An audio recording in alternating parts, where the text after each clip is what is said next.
Yeah, is when we've bought glasses. Last time I bought them, they wanted some ridiculous price for the varifocals, and I said I could go up the road and get two price for one. Oh, well, you can have a second set of lenses free, even the very okay. and you just put them into an existing frame. Yes. So, Yeah, that's why I don't go to Boots anymore. They charge. Good evening, hello. everyone. Sorry to interrupt. I thought if I don't interrupt, Hello, I won't get a word in. So, so is the first question where to buy your glasses? Is that the first question of the Q&A? I got my last pair of glasses, not these, but I got my last pair of glasses from the place on Mowbray Parade, Lens something. Oh yes. Really, really good prices. Yeah, but you have to pay cash there, don't you? Do you? Well, that's what when I went there a few years ago. They were very reasonable in price, but you had to pay cash. No, you can pay by credit. You can pay by credit card and debit card. Really? Oh, I just that's better. They put the wrong lenses in my glasses. Anyway, I'm sure we've all got horror stories and wonderful stories from anywhere and everywhere, but we haven't tuned in for that tonight. So if you could all mute yourselves just for the moment so we don't get disturbed. I have quite a few questions to deal with. Why don't I just do 3, 2, 1, and you've all gone quiet over there. Fantastic. So good evening. Welcome to the 28th of June Q&A. This is the 16th Q&A we have done, Ask the Rabbi. If you can believe that, since COVID started. I'm pretty sure we only started this less than a year ago, so 16 is not bad going. I know that because I've got good notes of all the questions that have been asked and mostly answered. So I think let's kick off. I was going to kick off with Russell's question, but Russell ain't here. So maybe, should we do it anyway? No, we'll come back. We'll go. Well, Cynthia, you're here, so we'll go to your one of 15 questions. No, we'll do. I think 3 questions, well, let's start with your questions because they are all Shabbat related. Yes, they're all Shabbat related. So here we go with Cynthia's Shabbat related questions.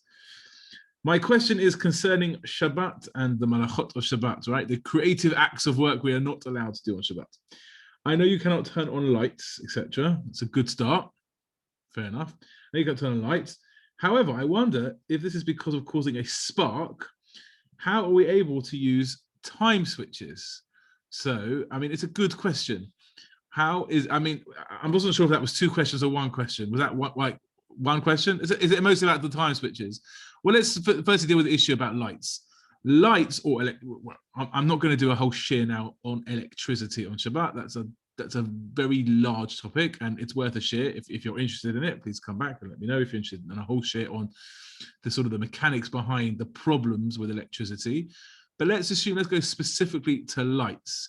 So the old incandescent light bulbs, which are few and far between, I think, these days. We've got still probably knocking around the house somewhere, but they are literally a fire because that would burn. If I'm right, correct me if I'm wrong, but that wire would heat up and burn, and it might not have been a flickering flame of a fire, but that's essentially was so hot that was being considered fire. So creating a fire is one of the malachot. So turning a light on is a problem if we were to do that ourselves, and turning the light switch on. I don't know how switch plugs work. It used to definitely be that switch would create a spark. I don't know if that's the case today with how they create light switches, and maybe one of you does know more than that than me. But I remember those, like growing up, if you smell gas, don't turn the lights on. It's probably good advice for today anyway, just in case. But the reason why you shouldn't turn those lights on, as far as I'm aware, is because that spark, when you created the circuit at the light switch, that would create a tiny little spark, which you see when you plug things in, by the way. If you've got like an old sort of extension cord or a bit of a dodgy equipment and you plug it in, you will see it. If it's a dark room, you will see a spark. That spark is creating a fire, right? In essence, so that's also a problem. And then you've got other problems with electricity, turning electricity on. So that's the issues with turning lights on specifically. But if we move to time switches, so firstly, we can't assume that time switches are okay. Now, we could assume time switches are okay because we all use them.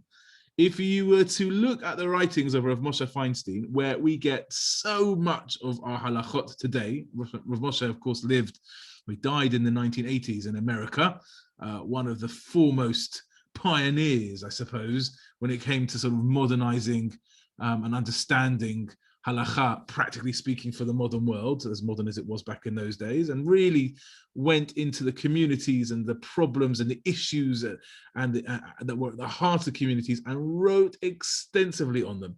So time switches, I mean, not much has been written about time switches before then, and he doesn't allow time switches.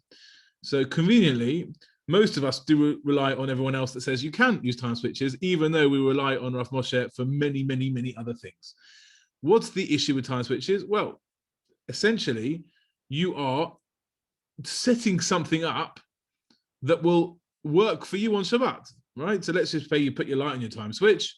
We've got our whole house electrics, not the whole house, the lighting in our house was set up for us very kindly by the community, so that most of our lights, in fact, all of our lights, I think, can go, assuming the right ones, can go off for several hours at night or for the morning, for Shabbat. So I set it up before Shabbat. I don't do anything on Shabbat, but it's as if I'm going to create it to happen on Shabbat. So it sounds like it should be a problem. So the halacha is that I'm not doing anything myself on Shabbat. Nor, and this is where it's important, am I instructing someone else to do something for me on Shabbat, whether they be Jewish or not Jewish. You cannot instruct a Jew or a non-Jew to fulfill something for you on Shabbat. It's as if your hand is doing it yourself, right? So therefore, if I've set it up before Shabbat, no one is doing something for me on Shabbat. It's happening for me on Shabbat, but I have no direct contact with that on Shabbat, and therefore, according to many opinions, it is permissible and is okay. Yes, that light is being sparked, that electricity is working, but it's not my doing or anyone else is doing on Shabbat. And those that want to say you shouldn't do it, again, you could understand, because if you're setting something up to work on Shabbat for you, we're told that our kelim, our vessels, should rest on Shabbat. That's why your donkey, for those of you that have them, shouldn't work on Shabbat, right? So can my light switch work on Shabbat? So if they're on before Shabbos comes in and they just stay on, so that's okay. So here again, it's a similar thing to that. So that's essentially the issues behind it. Did I answer your question, Cynthia? Feel free to follow up if I haven't. Please unmute thyself. It's okay. What about the thing I asked about? Whoa, that question. 1 second. Yeah. Have I answered that question? Yes, thank you. Question number 2. Yeah, question number 2. Also, I wondered, what is the problem with using objects that are not plugged in, but operate by being charged electrically? Like you use the example of an electric toothbrush, right? In other words, would it be permitted to use, an electric toothbrush that has been charged but doesn't have a battery in it? So just to clarify your question, Cynthia, if it's been charged but the battery isn't in there, then surely it's irrelevant that it's been charged, because the charged battery is no longer in the toothbrush. Is your question, the toothbrush doesn't work at all? You can't turn it on, can I use it? Or no, it's an electric toothbrush that if I turned it on, it would work, but I'm just not going to turn it on. Which one of those is your question? I mean, I could answer both. No, can you turn it on? Oh, definitely not. No, fine. That's all I wanted to know. So, because you don't. Sorry, carry on. One sec. Let's just clarify for a second. By the way, in parentheses, it's not a great example because there are other issues with toothbrushes got nothing to do with electricity. Yeah, but no one asked me that, and I'm nervous to answer it in case you fire me. I'm telling you things that you didn't. You mustn't clean your teeth. It's not you mustn't clean your teeth. There's a problem with if your gums bleed. If your gums bleed every time you brush, you should never brush on Shabbat, because you can't cause a makkah on Shabbat. You can't cause anything to on Shabbat. If the bristles, some people say the bristles on your toothbrush is like squeezing because of how they work. So some people don't like that. Toothpaste for sure is a problem on Shabbat. Many people that will use a toothbrush on Shabbat will have liquid toothpaste that you can get in all kosher supplies and also non-kosher ones as well, non-Jewish ones. So actually lots of issues around toothbrushes, which again, if you want to follow up on that, maybe ask me specifics privately so I don't get fired. Yeah. But there's important things there. There is what to rely on. But in your case, if you've got, I like it, if you've got an electric toothbrush that you're not going to turn on, you're asking me, in theory, could you use that? So the answer would be here, I would suggest not. It definitely shouldn't use it. What if it's got no battery in it, right? So you couldn't turn it on. What do you think? You can use that? I think you could use that. Yeah, but you can't take the battery out. But yeah, what if it dies? You know, I had a toothbrush yes, that died yes. and I couldn't charge it, right? So it Yes. was never going to charge. So Yes. there, the reason why it's more permissible is there is a concept that if you, this is something, it's a bit similar. There's a concept of, this is also with muksa, what you can and can't touch and use on Shabbat. Again, this is very, very complicated, a very big topic. There's an idea, something that is muksa, that inherently is muksa because, not like electric toothbrush, right? Let's say the best example of this is a hammer, right? A hammer is muksa. Oh. Why? Because you use for building. Oh, right. Yeah, use a hammer for building. You pick up a hammer and use to bang in nails, right? Whatever you're gonna hit with it, right? You're building. Building is a malacha. We can't do it on Shabbat. However, what if I wanted to use a hammer as a paperweight? A hammer would make a pretty good paperweight, right? You're outside the garden, you've got papers flying everywhere on Shabbat, you've printed out the source sheets for the Rabbi's Shir a few days in advance, and you want to go through it, the papers are flying everywhere, and you look over and down on the side, by the wall is a hammer, and you think, oh, gewaldig, I'm going to pick up the hammer, I'm going to use it to hold down all the papers. Can you do that? Answer is no. Why not? Because a hammer's muksa. Except if I take a hammer, which is muksa, because I use it for malacha-based activities, if I take it before Shabbos and I say, this hammer isn't a hammer, it's a paperweight, right? Now, what I'm saying is, yes, it's a hammer, but I have no interest in using it as a hammer, right? I don't need to build anything. I'm a rabbi and I haven't got a clue about DIY. Lisa will attest to this, right? I you know, if I could ever put a desk together for my kid, it's like a miracle, right? So I don't know. I've got one in the cupboard that I never use. It's there in case someone says, "Have you got a hammer?" So yeah, I've got a hammer, right? So in that, what I could do, I could take this hammer. I could say, "Listen, I've never used it as a hammer, but I really want to use it as a paperweight." Then I can use it as a paperweight. Same like with so that's one category of muksa. But there's another category of muksa you're talking about. What if it's an electrical item that normally I wouldn't move around on Shabbat, but there are chances where I can move them around on Shabbat. For example, not the electric toothbrush that could get plugged in and knocked, but if you have, let's say, a battery alarm clock, a battery alarm clock which isn't plugged in, right? It's on batteries. Yeah. Can I move that on Shabbat? Yeah, why not? I can move my digital watch on my wrist, right? As long as I'm not going to press the buttons, but not because just you know what? Look, I can move it, pick it up and move it. I'm allowed to move it if I need it. So let's say someone says, I need to see the time. And you want to, I've got a clock here. Have a look here. You can look at the time. So you have a need for it. Oh, I need the space. You've got an alarm clock that sits next to a little bedside table, but you've run out of room and I need to put, I don't know, a jug of water there for whatever reason, right? So I can move the clock to use something in that space. So these are all different categories of muksa, which is basically part of your question. Yes. You didn't ask me that directly, but I wanted to sort of elaborate a little bit on what you asked. But the electrical item that needs charging or that kind of thing that you would normally use in a particular way, you shouldn't use it on Shabbat, especially out of habit. You're always going to, if you always press the button, then you might come to press the button on Shabbat. So that's also a problem. Have I answered that question? Yeah, I know you're hogging it, but your final question for the evening was also Shabbat related. We use 2 challahs on our Friday night Kiddush. Good, that's a good thing to do. But why, if required, why, if required, do we use 2 for Shabbat lunch? Right, so we use 2 Friday night and 2 for Shabbat lunch. And you want to know, well, why do I need to use 2 for Shabbat lunch? And you're right, I know there were 2 allocations of manna on a Friday in the Midbar in the years they were living in the desert, as we could not collect on Shabbat. So they used to get double portion on Friday. But that only gave us 2 portions, not 3. So that would be good math, right? If you were correct. So you're partly correct. Good, excellent knowledge. And let's break it down. We need 2 challahs on the table on Friday night, as the song goes.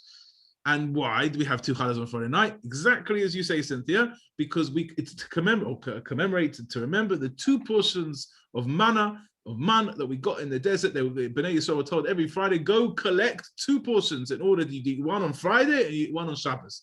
Those that collected, but let's just stick it like that for a minute, right? So you've got 2 portions. So on Friday night, we take the 2 portions and put them together. But the purpose of the second portion isn't specifically when we're doing on a Friday night for me to eat that bread tomorrow. What if I wanted to eat both of those breads on Friday night? Am I allowed? Yes. Yes. We've got a nice big table, nice big Shabbos table. Remember what happened pre-COVID? You know, we had a lot of people around, right? So you buy 2 challahs and you need all the challah. right? So I can't use any tomorrow. So on Friday night, we take 2 portions, 2 challahs to remember the 2 portions. But the Rabbanim made a drasha that on every meal that we have on Shabbat, for the 3 meals, for Friday night, Shabbat lunch, and Suda Shishit, and the 3rd meal, one should take 2 portions, as if each time we're commemorating the fact that Bnei Yisrael had 2 portions in the desert for Shabbat. That makes sense? Yes, yeah. Good. And now you know. So that's Cynthia's questions done. Russell's question is also a Shabbat question, but he's not here. So if we have time in the end, I'm going to answer it anyway. I think we will have time, but we'll see. We'll see how we go, because it's a good Shabbat one as well. So we've had a question from Peter asking, how many children did Abraham have? So I could give you a long-winded answer, Peter, but it's 2. Abraham had 2 children. Peter, if you're talking to me, you need to unmute. Sorry. I was going to explain where they came from.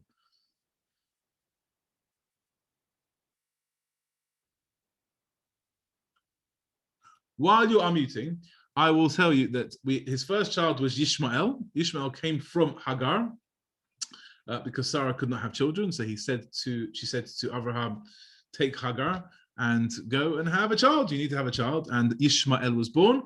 And then eventually, as we know, from the beginning of the Torah, that Malachim came after his bris and said that Sarah was going to have a baby, and everyone laughed. Yitzchak comes from the idea to laugh, and therefore Yitzchak was born when his parents were much older than any of us could appreciate and understand. And so Yitzchak was born. So they were the 2 children of Abraham. Peter, you can't unmute. I can't do it for you. I can ask you something. What are you showing me? I can't. Right, it's done it. Rabbi, chapter, if I look in the Chumash, I think it's chapter 25 of Genesis. It says, by Keturah, he had another 6 children. So altogether he had 8 children. Maybe you're right, and I forgot. But they're I not. catch you out. Maybe. I you know what? I can't remember. No, I tell you, I wrote them down. Zimram, Joshkan, Medan, Midian, Ishbak, and Shua. So they say Keturah was actually Hagar that came back around later, and you're right. After Sarah, I'd forgotten. Thank you. Oh, so you knew the answer. I thought it'd be a good question on who wants to be a millionaire. Good question. It's a good question. Yeah, forgotten psukim. We don't really. Had 8 children altogether. There you go. Nachum? Yeah, you're right. Forgotten psukim. We focus so much on Yishmael and Yitzchak that thank you, Peter. Though there you go. We all learned something. You all knew that actually. It was just me that looked. Well, I remember that particular sidra we were doing, and I happened to glance at the English. I just said, "Look at this." I said to, I think it was Tony Garson who was sitting next to me. Look, I said, Abraham had another 6 children from someone called Keturah. So excellent. So Keturah was what interestingly happened. If you read through the psukim, they after Sarah died, we are told that Abraham was in a very, very bad place mentally, emotionally, as one could understand. It was and what happened was Yitzchak saw his father very, very low, very down. So he went to track down a wife for Abraham, and he goes to the place where he thought Ishmael and Hagar were, and he goes to Hagar. This is the lady that he kicked out, right? And the son that he'd kicked out, and he goes to them and he says, "You need to come back." Yitzchak, it's Yitzchak that does it. He goes, they come back apparently. And this is a bit in the Midrashim as well. This is not specifically, it doesn't specifically say this in the text, but Keturah, they say, was Hagar. Really? And she came back and they remarried. And we would like to picture Abraham and Ishmael, Yitzchak and Ishmael as like this warring entity.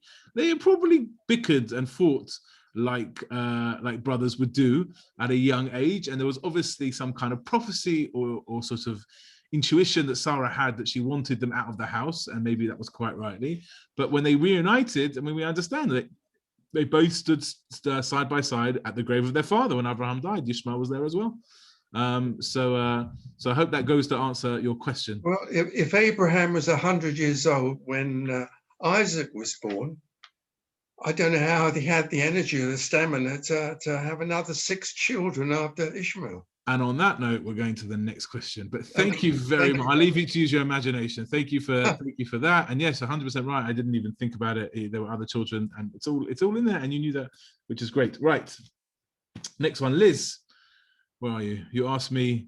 Thank you very much for this. All these excellent questions. When eating outdoors, seated at a glass garden table, should tablecloths be used to differentiate between meat and milk meals? And is there a difference if disposables are used rather than crockery? And also, if the food is cold rather than hot? So how long you got? And do you just want the answers, or do you want a little explanation as well? Because this again, we could do a whole share on glass in halakha, right? Genuinely. Let's not do a whole share in glass in halakha now, because I haven't prepared a whole share on it. So let's just give you it's a good question to discuss, because very, very, very practical as well for a lot of people. Like, we've got a glass kitchen table. So, glass comes up a lot. People have glass crockery. So firstly, how do we view glass? Let's answer that question, because obviously this sounds very practical. We're not dealing with a regular wooden dining table or a granite, whatever. We're dealing with glass. And many people know that glass is a little different from, let's say, regular crockery. And it comes down to a machlochet, a dispute between the Ashkenazim and the Sfardim, a good old discussion. So there you go. It depends, is what the answer could be. So Sfardi halacha follow Rabbi Yosef Karo, and Rabbi Yosef Karo, the Shulchan Aruch, says that glass never absorbs. It's just the way it's made, the element that it is, not the element, the material that is, the material that it is, the way it's done, it does not absorb, and therefore glass can never be treifed. Glass can never be kosher, not kosher, power of meaty, milky, if you're going to follow that line of thought. And many Sfardim follow that and understand it that way. Ashkenazim take a stricter view on things, and there's a little suffix, there's a little doubt there to exactly its status. So, for example, even where an Ashkenazi might be, let's say, more lenient when it comes to meat and milk, they would be more stringent when it came to something like Pesach. So you would probably find in most Ashkenazi homes, you would, even growing up, when they didn't have 2 sets of everything, they probably wouldn't have used their glasses on Pesach. But glass itself probably doesn't absorb, and therefore glass could be used for meat and milk. However, we are noheg as Ashkenazim, we are accustomed to Ashkenazim to be strict, ideally, from this perspective. So even in our home, if you have glasses, then you shouldn't use them for meat and milk, even though you could. When I say shouldn't or could, by the way, we have to remember a really important thing, and at least you brought it out in your question. There is a difference between hot and cold. Cold does not treif in most circumstances. There are exceptions. When we call a charis, something that's sharp, like a pickle or a chili or a garlic or an onion, something like that. But unless you're chopping onions or garlic or chilies in your glasses, which I'm assuming you're not, unless you've got a glass chopping board, okay, so you have to be careful. But keeping it simple, just glasses in your kitchen, right? Or glass table, for example, right? So these things, sorry, I lost my own train of thought. Guys, keep me focused. You know that by now, right? So to chase something up, it has to be hot. If you were to take a piece of cold cheese and put it on your meaty plate, you haven't treifed up the plate. You don't have to wash it, bury it. You have to wash it. You don't have to bury it, burn it. You don't have to do anything, smash it, dance around the room with it. You don't have to do any of those things. All you have to do is wash it really well in cold water. Okay, you can put your plate back as long as it's definitely clean. But if it's hot, then we have a problem. So the same with glass as well. So if you're not dealing with hot, then there's nothing to talk about specifically, as long as you make sure everything is clean, because you don't want to eat meat and milk, so everything has to be clean in between. So hot does, and now what does hot mean? Hot means, this is something we have discussed before, so I'm trying to streamline over all of these topics. Hot means something that you couldn't touch by hand. So I always say, people phone me up with kitchen sink shilas. Rabbi, the meaty thing got washed in the... I said, did you use gloves or did you wash it by hand? If you're washing it by hand, unless you have, like some of you have asbestos hands, right, where literally the water is steaming, burning, and just going, yeah, fine, right? So that might be a problem. But if you can touch the water, the hot water, that's not hot enough to what we call chafe something up, right? If you, the yad soledes body, literally, if you were to put your hand in and draw it back quickly, that is the level. That's a good tester. Without a thermometer, that's a good tester as to something that is now hot enough to chafe. So if your glass table is never used directly for anything that hot, so if you take something out of the burning oven and put it straight on the table, then it's going to be used for that hot. So again, and that's also working on the fact that we were relying on the fact that we're being stricter about glass not or maybe absorbing. Are you following this so far, Liz? Yes, I am. Sort of, right? That's a kind of, yeah, why not? Where are you getting with this? So they're the different issues, hot and cold. So it depends, obviously, as we've said.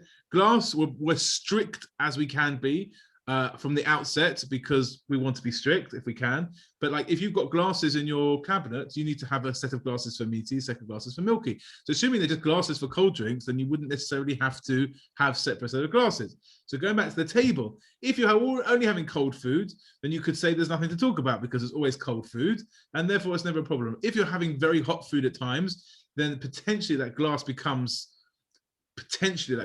absorbs that. But then we say, well, does glass really absorb? So, but we are stricter with that. So, you know, again, it always depends. I would suggest, and you know, Lisa always feels we've got a beautiful glass table, then what's the shame to put a cloth on it? And therefore we've got guests, so you know, why do we have to cover it up? We're having a meal. And I always say, because it's just better that way. You have a cloth. It's, you know, I'm a neurotic rabbi, and I like to do things like that. So I would suggest, depends on the meal. If you're having cold snacks, then you definitely don't need to cover it. Or cold meal, you definitely don't need to cover it, as long as you make sure it's clean in between. If you're having hot food, I would say it's good practice to cover it. It's just good practice. I think a lot of the kashrut issues we have is good practice. Carol, have you got a hand up? So I'm coming to you 1 second. Good practice. So much of our kashrut stuff is good practice to ensure we don't make mistakes. That is so much of our kashrut stuff at home, which is why, and I have given Sharon on this before, you have to try pretty hard to actually trafe something, because we put a lot of fences around the various practices that we have in order to make sure we don't trafe something up. So have I kind of answered your question or confused you more? No, it's fine. It means we will carry on as we were originally, which is we cover it when we're having a meat barbecue. So just one. Thank you very much. What time is the barbecue? Oh, I'm sorry. The last one is actually in the flat in Israel. I'm game. Not here. I'm game. I've just got one question then. So does that mean I need 2 sets of whiskey glasses? Ah, but the whiskey's cold. Listen, we can talk The about whiskey, unless you're making a hot toddy, it's cold. You can never have enough whiskey glasses or bottles of whiskey, in my humble opinion. Okay, thanks. Carol, follow-up question, I think. Yeah, just you talk about the things being hot, but if you're, I understand, say the soup is hot, but the bowl isn't so hot, so you can always touch the bowl. Yeah. So, and it's the bowl that's touching the glass table, not the soup. So based on that, why do you need a tablecloth? We're worried that splashes. Okay. That's so much. As I said, listen, so much of it. Well, I mean, I've got a dining room table, as you know, right? That's what I'm sitting there now. We always cover it for every meal. Why? Because, you know, hot, cold, this, that. It's you don't know what's going to be spilt onto it. So if you're having a meaty meal, right, and let's say you had a cold meaty meal on your Shabbos tablecloth, chas v'shalom, it was a cold, totally cold meaty meal, and you had nothing hot, right? Now you wanted to have, it was cold, and now you want to have Suda Shishit 5 hours later, 6 hours later, whatever it is, in the summer, and you're having a cold Suda Shishit on milky stuff, right? And you've shaken it down, right? So there's no crumbs on it. Can you use that tablecloth? Nah. I wouldn't. No, I wouldn't do a tablecloth. You wouldn't do it. I'll tell you why you wouldn't do it. What if there was a little schmutzy, even if it looked clean, right? Little schmutz of fleisch there, and then the cream cheese, which is disgusting to me, but my kids seem to like it, right? Flies off the knife and it lands in what was on the I don't know, on the meaty whatever it was you were eating, and then they go, oh, the cream cheese is, so you've now eaten meat and milk together. Okay. Make sense? Okay. And also, when I take the cholent out, right, when we have cholent and I decant, when I say either Lisa or I, probably Lisa. Just she likes. I like it. No, me as well actually. If we decant the cholent into a what they're called, what's a fancy bowl? Tureen. A Tureen. tureen. Always wanted one of those nice silver, old fashioned, for the soup, right? So if that can get really hot. Not the tureen because they have legs, right? But we put our cholent into just a nice china bowl, right? Whatever, not china, crockery, whatever, bowl with handles. But it gets, I could not put my hand under that bowl when that cholent's been sitting there for 5 minutes. And I put that, so yeah, your soup bowl might not be that hot, but there is dishes that you could get pretty hot. If you take and you might be taking a food item, even if it's not Shabbat, you might take a food item, even if it was Shabbat, straight out of the oven and put it on a Pyrex dish straight on your table, because you've got a nice pad underneath your cloth, it's not going to damage the table. That's pretty hot. Yeah. Okay. Great. So that is that. By the way, just a note, because someone actually quite recently asked me, just as we're talking about it, Pyrex. We just as we're just talking about glass, excuse me, Pyrex is something that we, again, it's a machlochet, right? It's different opinions say different things about it, but Pyrex is pretty much considered, we assume it's glass, even though that it's not, and it's made slightly differently, and it has other elements put into it. We pretty much treat it as glass today, in case any of you were wondering about that. I've been asked by David on our call this evening, do we believe in reincarnation? I first have to apologize because you say you asked me before and I didn't answer it. I wasn't aware that I didn't answer it. I thought I may have done, but I will answer it now. I apologize. Do we believe in reincarnation? So do you want the short answer or the long answer? The short answer is yes. You want me to? Okay, I'll elaborate. So we do believe in reincarnation. So again, this is pretty deep, heavy stuff and needs a lot of explanation. But if we're going to answer it really, really simply, from our understanding, from Kabbalistic sources, from people also like the Ramchal, of Moshe Chaim Luzzatto, from the Ari, from going back, a few hundred years of how they wrote and understood and how they tapped into some very deep and mystical stuff. We have some basic understanding of afterlife, of what happens to the neshama. We know the neshama, the soul, is infinite and lives forever, and always has been and always will be that way. And we spent our short time alive in this world trying to build a kesher with God, do mitzvot, play our part in the circle of life, in the chain of things, and sustain the world in order to be here practically to sustain the world. That's the job of the neshama in this world, but the neshama lives on. And when we die, the neshama, the soul, goes to an afterlife, which, we don't watch the TV shows about what an afterlife is, but we have an understanding that the soul travels and will live an afterlife based on what we did in this world. So we don't understand or see or know the reason why things happen, good or bad. We don't often see a connection or correlation between our actions and what happens to us in our life, even though they can be these things. We are encouraged to see hashgacha, to see divine providence in our lives, but we don't necessarily have the answer specifically as to why this happened and that happened, etc., etc. Now, when we get put into this world, there is a mystical concept called Yud. And Yud is that we have a tafkid, we have a role. I speak about this quite a lot. We have a role. Every single person is given a particular set of personality, skills, also met with challenges and restrictions and opportunities. Every single person is totally unique, and no one can live my life and I can't live anyone else's life. No one could do what I can do in this world, and I can't do what anyone else can do in this world. They might look similar, they might be similar, but no one can be me and I can't be you. So I'm set into this world in order to fulfill some kind of preordained destiny. I have a role, I have a job. I don't know what it is. I spend my life searching to see, am I doing what God put me in this world to do? And we need to fulfill ourselves, and we need to do what's right by other people. We have to try our best. You have to put your hand on your heart all the time and say, is this what God wants for me in life? And one can only hope and pray that it is. However, there are times where when we die, God sends us back into the world. Gilgul, right? We come through a different form, a different being. Maybe I was Moshe Rabbeinu in a different life. Maybe, probably not. But maybe you were. Maybe any one of us were. Anyone, man, woman, different neshama, different soul. So the soul gets placed around and round and round, each time with a particular responsibility, a particular mission. And often, and if we want to get really deep and quite emotional about it, firstly, there are a few people, and Lisa's not here. She had to go to her parents' thing at school tonight, but I didn't want to cancel this. So Lisa actually did something with past life regression, where there's a particular Rav that she went to in Yerushalayim many years ago that sort of hypnotizes you and talks to you and tries to tap into, talking about, and there were things, I don't know.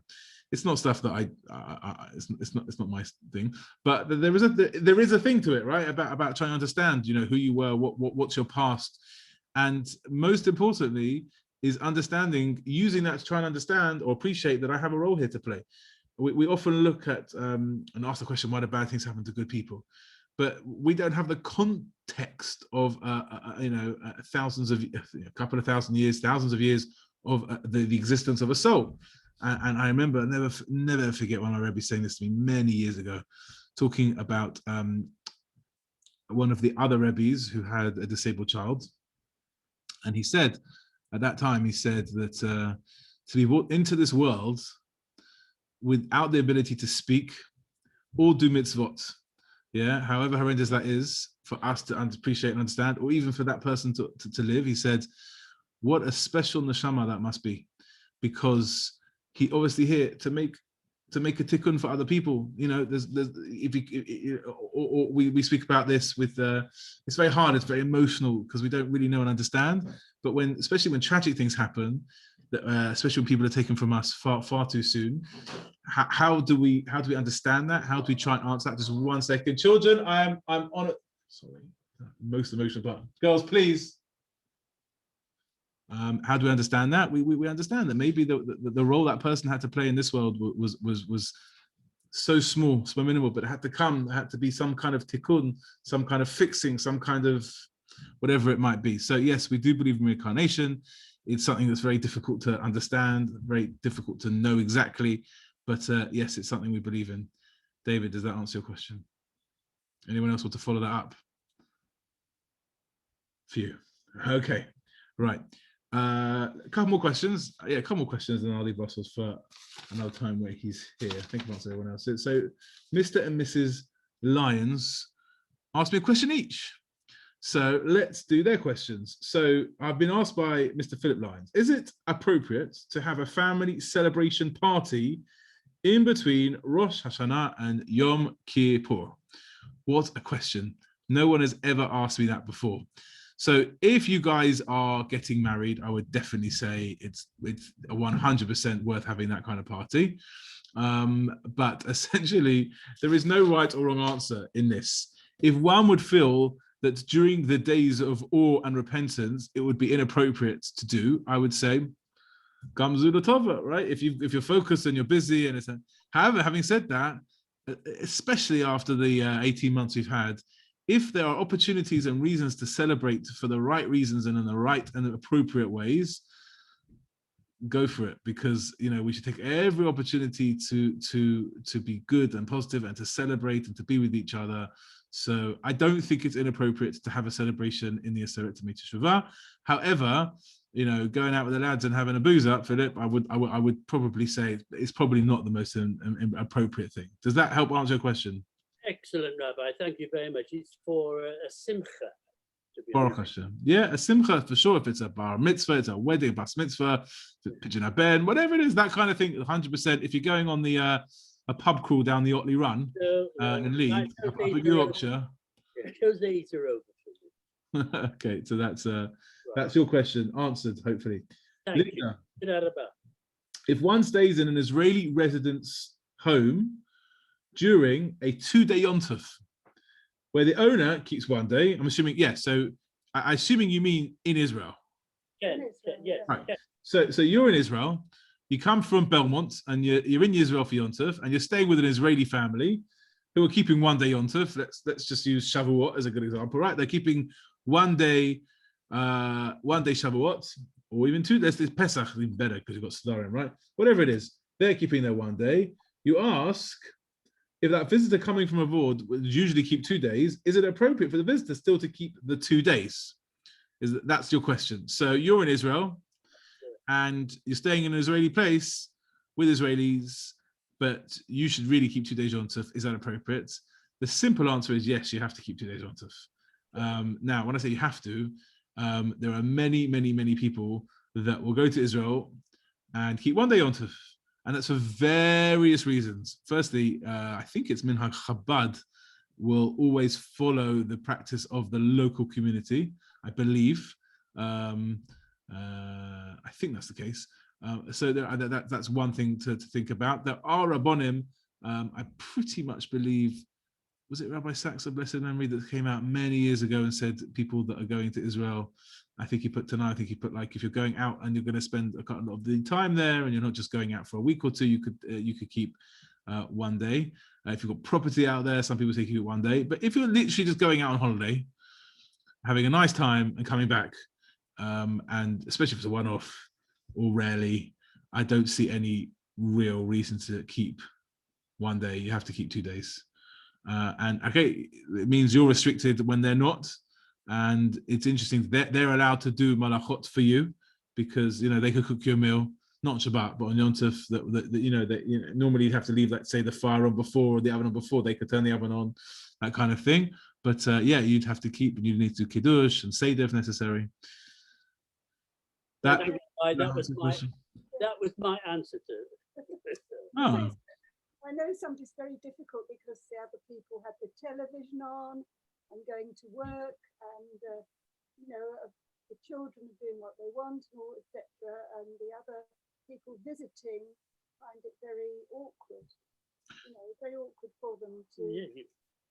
There's no simple answer. I mean, you know, there's no simple answer to that. I mean, take 8th day Pesach. I mean, Israel generally goes back to normal, and you're sitting there with your matzah and your chareses left over from a week ago, and you know, miserable, and they're tucking into their pizzas. Yeah, but we have halacha as well, you know.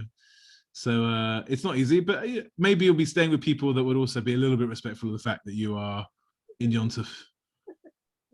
Or if they're young kids as well, you know, so you probably don't want to watch that they're watching anyway. Listen, if the TV is on in a home, even on Shabbat, right? If the TV is on in a home and it's on, you haven't broken Shabbat, you know. Understood. Good. Anyone got any questions on anything we discussed tonight? Great. Well, it's been a fantastic 45 minutes. I hope you've enjoyed it. Thank you for tuning in. Tune in next time as we deal with more of your questions. And the more questions you have, the more Q&As we can do. So there you go. When the questions dry up, so will the Q&A. Thank you very much. Oh, yes, lovely. Just one thing.